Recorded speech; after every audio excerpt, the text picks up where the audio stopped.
Okay, when the very topic of a favorite dictator or a dictator whose view are almost as same as your views, or you probably agree with their views, when that very topic comes to our mind, it is kind of difficult to find such a dictator, because basically we connect to dictators, or we think of dictators through emotions of hatred and disbelief. We cannot believe all the actions and all the murders and all the things that they have done throughout history. But when you analyze properly, you find certain things, you find certain virtues in them that can actually be taken inspiration from. They might have done a lot of wrongdoing, they might have killed a lot of people, they might have hurt a lot of people, but there are certain parts about them that has to be relished, that has to be relived, because that there is goodness in everyone, there is a part that is good in everyone, and that good part in them is so good that it needs to be relieved, it needs to be taken into consideration. So basically, favorite, uh, my favorite dictator is Adolf Hitler. Basically, we all hate him. We all hate him. He killed lots and lots of Nazis. I mean, not Nazis. He killed lots and lots of Jews, and so many concentration camps, so many deaths. But why just look at his negative? Why don't we look at all that he's done good for history? And the reason why he's such an integral part of history, though. So, basically, let me start by telling the reason why Hitler even went into the army, or he even joined the army. So, basically, Hitler wanted to go into architecture, but none of the colleges accepted him because he was basically not a Nazi at all. He was not from Germany. He was from a neighboring state, but nobody accepted him. So his last straw, with he had nothing, so he joined the army. The army was for people with no beliefs, no opinions, just a robot mind, ready to do what your higher officials tell you. So he joined the army, and that's when a great amount of patriotism, something awoke in him. He was like, I have to save my country. So he decided to firstly relieve Germany of the Versailles Treaty. That was really really harsh. I'm sure most of us know what is Versailles Treaty. It was because Germany lost the World War, so they had to go and sign a treaty that was really harsh on them. They could not they could not have the military for their country, and all of this raged Hitler. It made him very angry.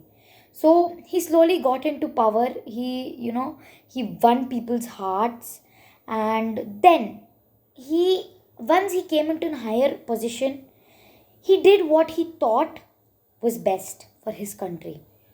And we might argue saying that Hitler is a bad person because he killed lakhs and lakhs of people into concentration camps.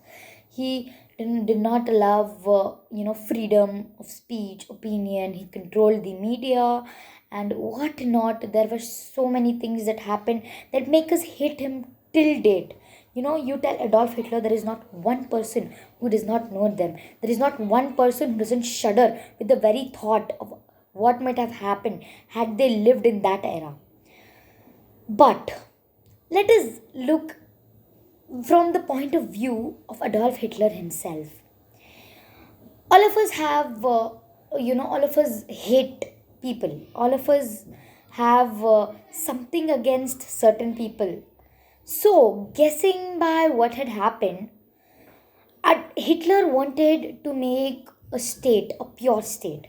He wanted to be, we call it racism today.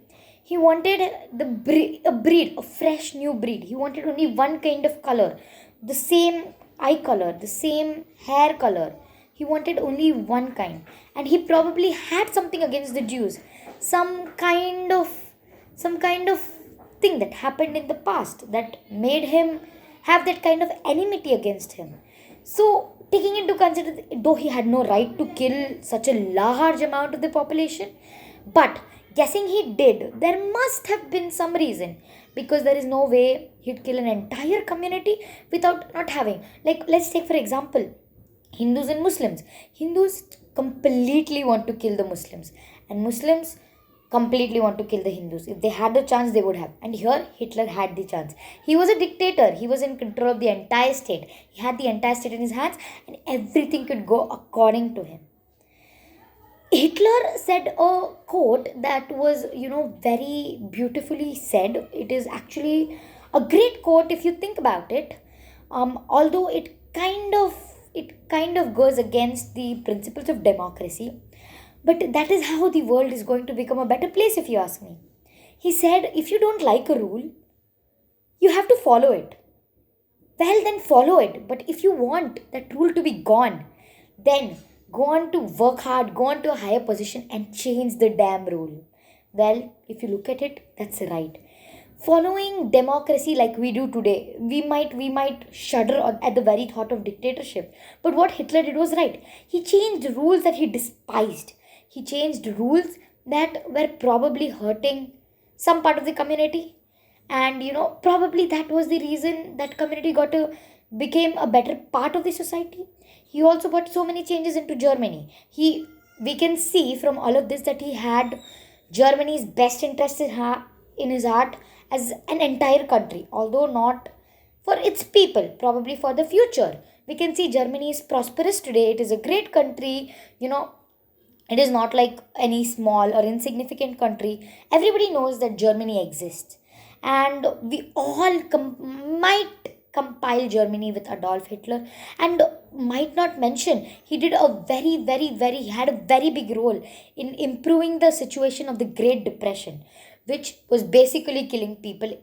The Great Depression was killing people. Starvation, unemployment, and the improvement that he had done in the Great Depression helped him a lot. So basically, what I'm trying to say is Adolf Hitler is kind of an inspiration. Although we do not want to relive the era, he has done grave, grave, grave mistakes, and we do not want to repeat it, but we have a lot that we can learn from him. Thank you.